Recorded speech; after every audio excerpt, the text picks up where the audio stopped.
रामपुर जंगल में एक खाली खंडर जैसा घर था। पक्षियों का मानना था कि वहाँ दो भूतिया चिड़िया का बसेरा है जो हर रात अपना रूप बदलकर पक्षियों को मारने के लिए बाहर निकलती है। इसलिए शाम होते ही कोई भी पक्षी वहाँ से नहीं गुजरता था। एक दिन भूतिया टूनी चिड़िया और टुनटुनी चिड़िया की आत्मा आपस में बातें कर रही थी। टुनटुनी, भूख के मारे मेरे पेट में खलबली मच रही है। तू यहाँ क्यों खड़ी है? जल्दी से शिकार पकड़ कर ला ताकि हम दोनों भी पेट पूजा कर सके। ठीक है, अब रोना धोना बंद करो, मैं शिकार करके ले आऊंगी। ये कहकर भूतिया टुनटुनी चिड़िया की आत्मा बाहर निकल कर देखती है। तभी टुन्नू चिड़ा वहाँ से गुजर रहा होता है, जिसे देखकर वो कहती है, शिकार सामने से चलकर मेरे पास आ रहा है। चल टुनटुनी, जल्दी से खूबसूरत चिड़िया के रूप में ढल जा। इतना कहकर भूतिया टुनटुनी चिड़िया एक खूबसूरत चिड़िया में बदल जाती है। उसके खूबसूरत रूप को देखकर टुन्नू चिड़ा उसके पास आता है। हे ब्यूटीफुल चिड़िया, कौन हो तुम? लगता है इस जंगल में नई आई हो तुम। हाँ, मैं वो एक शादी अटेंड करने आया हूँ, पर सोचा नहीं था इस इतनी खूबसूरत बला से टकरा जाऊंगा। अब पूरी रात यहीं खड़े होकर बातों में वक्त जाया करने की क्या जरूरत है? ये मेरा घर है, अंदर चलो।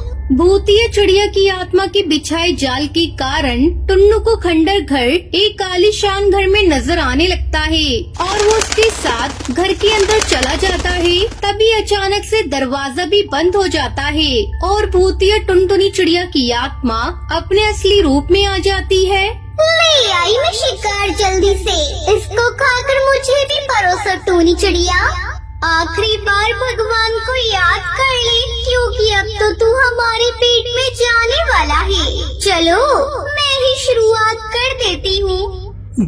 भूतिया चिड़िया की आत्मा, मुझे जाने दो, मैं किसी को कुछ नहीं बताऊंगा। अभी तो मैंने ठीक से दुनिया भी नहीं देखी। टुन्नू अपनी जान बचाने के लिए खूब गिड़गिड़ाता है, पर दोनों भूतिया चिड़िया की आत्मा उसे मारकर खा जाती है। ऐसे ही वो दोनों रोज जाल बिछाकर पक्षियों को मारती हैं। एक रात उस जंगल का पक्षी बंटी कबूतर साइकिल पर सवार होकर उसी भूतिया घर के आगे से गुजरता हुआ बोलता है, आलतू जलालतू, आई बला को टालतू, टेंशन वेंशन छोड़ के बच्चा हो जा तू भी फालतू। तभी भूतिया टूनी चिड़िया की आत्मा और टुनटुनी की आत्मा वहाँ पर आ जाती है और उसके सामने गोल गोल घूमने लगती है। ए टुनटुनी, चल मारने से पहले नाच गाना हो जाए, इसका थोड़ा मनोरंजन भी कर देते हैं। माय नेम इज टूनी, टूनी की जवानी, खत्म हुई तेरी कहानी। बस इतना बहुत है, ज्यादा ताल से ताल मत मिला। अरे कितना अच्छा नाच गाना करती हो तुम दोनों, मुझे यहाँ से जाना है। चल चुप हो, हमारे नाच गाने की तारीफ करके ये यहाँ से दुम दबाकर भागना चाहता है। हमसे होशियारी अब तुझे पड़ेगी भारी, अब तो हम तुझे मार देंगे। ये कहकर वो दोनों उसे मार देती हैं। देखते ही देखते पूरे जंगल में बुरी तरह से खौफ छा जाता है। तभी एक दिन जंगल वाले वहाँ के सरपंच से कहते हैं, सरपंच जी, आखिर भूतिया चिड़िया की आत्मा जंगल वालों को क्यों मार रही है? आप इस जंगल के सबसे बुजुर्ग व्यक्ति हैं। इतने बरसों से आप यहीं रह रहे हैं। आखिर क्या कहानी है इस खंडहर वाली भूतिया चिड़िया की? ये कोई कहानी नहीं बल्कि सच्ची घटना है। मेरे ही किए की सजा जंगल वालों को अपनी जिंदगी से हाथ धोकर चुकानी पड़ रही है। कई सालों पहले की बात है। टुनटुनी और टूनी चिड़िया के माँ बाप मर गए थे। टूनी अनपढ़ थी, पर वो अच्छा गाना नाचना जानती थी। वो शादी ब्याह में नाचकर अपनी बहन का पालन पोषण कर लेती थी। धीरे धीरे टुनटुनी भी नाच गाने में उसका साथ देने लगी। पर मेरे पास जंगल के कुछ पक्षी आए और मुझसे कहने लगे, सरपंच जी, आपको कुछ अता पता भी है कि जंगल में क्या चल रहा है? पहले तो सिर्फ वो टूनी ही थिरकती थी, पर अब उसकी बहन भी उसी के नक्शे कदमों पर चल रही है। इससे पहले कि हमारी थू तू हो, कुछ कीजिए। बस चलो, आज मैं उनका अंतिम फैसला करूंगा। सरपंच जंगल वालों के साथ टूनी चिड़िया के घर का दरवाजा खटखटाता है। मैंने तुम दोनों बहनों को पहले भी चेतावनी दी थी, पर अगर अब भी तुमने ये नाच गाना नहीं छोड़ा तो अंजाम बुरा होगा। सरपंच जी, ये नाच गाना करके ही हम अपना पेट पालते हैं। मैं अपना फैसला पहले ही बता चुकी हूँ। तो फिर ठीक है, जंगल वालों, इन दोनों बहनों को इनके घर के साथ आग लगा दो, यही इनका अंजाम है। इतना कहकर वो टूनी चिड़िया और टुनटुनी चिड़िया को बांधकर उसके घर में आग लगा देता है, जिससे उन दोनों की जलकर उसी घर में मौत हो जाती है और वो दोनों भूतिया चिड़िया की आत्मा बन जाती है। कड़कनाथ सेठ की सब बातें सुनकर जंगल के पक्षी बहुत दुखी हो जाते हैं। तभी भूतिया टूनी चिड़िया की आत्मा और टुनटुनी वहाँ पर आ जाते हैं और कड़कनाथ सेठ को मारने लगते हैं। कड़कनाथ सेठ, आखिरकार तू हमें मिल ही गया। अब तुझे मारकर हम अपनी मौत का बदला लेंगे। टूनी, अगर मुझे मारने से इस गांव की पक्षियों की जान बचती है तो तुम मुझे मार दो और अपना बदला पूरा कर लो। ये सुनकर भूतिया टूनी चिड़िया की आत्मा कड़कनाथ सेठ को मार देती है और अपना बदला लेकर अपनी बहन टुनटुनी के साथ वहाँ से गायब हो जाती है। ये कहानी सोनपुर के गांव की है। वो गांव बहुत घने जंगलों से घिरा हुआ था। नदी के किनारे पर भूतिया टूनी चिड़िया की आत्मा का बास का घर था, जहां काली शक्तियों का बसेरा था। कोई भी पक्षी वहां नहीं जाया करता था। लेकिन एक दिन की बात है, उस दिन एक लकड़हारा लकड़ी काटते हुए गलती से उस भूतिया टूनी चिड़िया की आत्मा के बास के घर के पास पहुंच जाता है और उस घर को देखकर डर जाता है। हे भगवान, ये मैं कहाँ आ गया? मैं इतनी बड़ी गलती कैसे कर सकता हूँ? वो भूतिया टूनी चिड़िया की आत्मा मुझे जिंदा चबा जाएगी।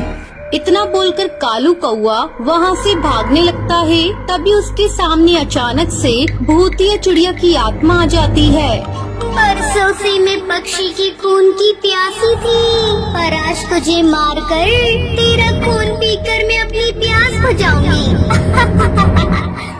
मुझे छोड़ दो, मुझे मत मारो, मैं फिर कभी नहीं आऊँगा। भगवान के लिए मेरी जान बख्श दो। तुझे कैसे छोड़ दूँ? इतनी मुश्किल से तो मैं शिकार करती हूँ, और आज जब खुद मेरा शिकार चलकर यहाँ आया है तो मैं उसे जाने नहीं दे सकती ना बाबू। अब तो तुझे मरना ही होगा।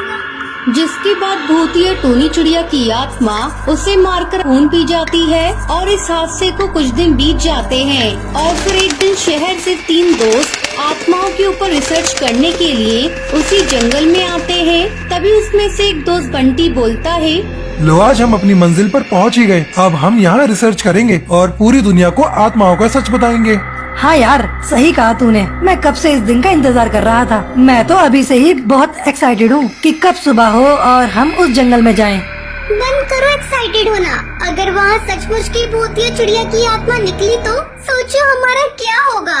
कुछ नहीं होगा, सो चिल करो गाइस और जाकर सो जाओ। हरी की बात सुनकर वो सभी अपने कमरे में जाकर सो जाते हैं। अगले दिन उठकर तीनों दोस्त उसी घने जंगल में जाने लगते हैं कि तभी उन्हें एक बूढ़ा बाबा मिलता है और उनसे बोलता है, बेटा, तुम लोग वहाँ मत जाओ, वहाँ खतरा है। जो भी वहाँ जाता है जिंदा लौट कर वापस नहीं आता। बाबा, हमारा काम ही भूतिया चिड़िया की आत्मा पर रिसर्च करने का है, तो आप हमारी चिंता मत करिए। तुम लोग नहीं मानोगे, ठीक है, फिर चले जाओ, लेकिन उससे पहले तुम ये लॉकेट पहन लो, ये तुम लोगों की रक्षा करेगा। जिसके बाद बूढ़ा बाबा वो लॉकेट देकर वहाँ से चले जाता है और बंटी और टुनटुनी उस लॉकेट को पहन लेते हैं। लेकिन हरी उस लॉकेट को नहीं पहनता और बोलता है, मैं नहीं डरता किसी भूतिया चिड़िया की आत्मा से। ये लो टुनटुनी, तुम इसे अपने पास रख लो। पहन लो ना, एक लॉकेट तो पहनना है, उसमें भी तुम लोग इतने नखरे कर रहे हो। पर हरी लॉकेट नहीं पहनता। फिर वो सभी बीचों बीच जंगल में पहुँच जाते हैं। दोस्तों, क्या आज रात हम यहीं रुक सकते हैं? मैं बहुत ज्यादा थक गई हूँ और मुझसे एक कदम भी और नहीं चला जाएगा। फिर वो सभी अपना टेंट डालकर वहीं सो जाते हैं। तभी हरी तोता को किसी की हंसी की आवाज आती है।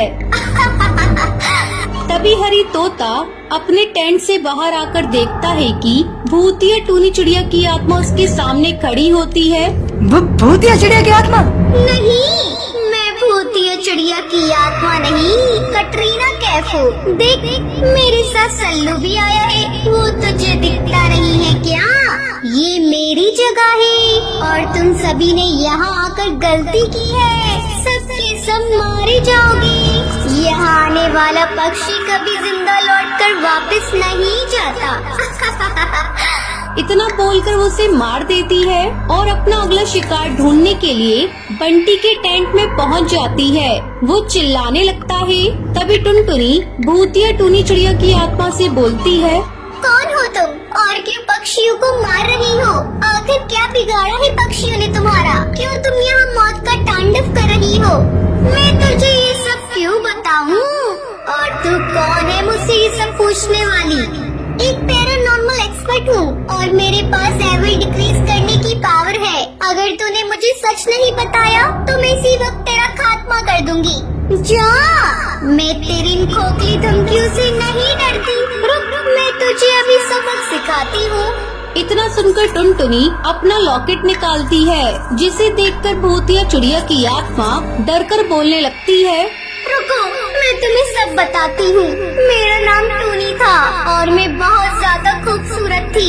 इस वजह से जंगल के बहुत से पक्षी मुझसे शादी करना चाहते थे।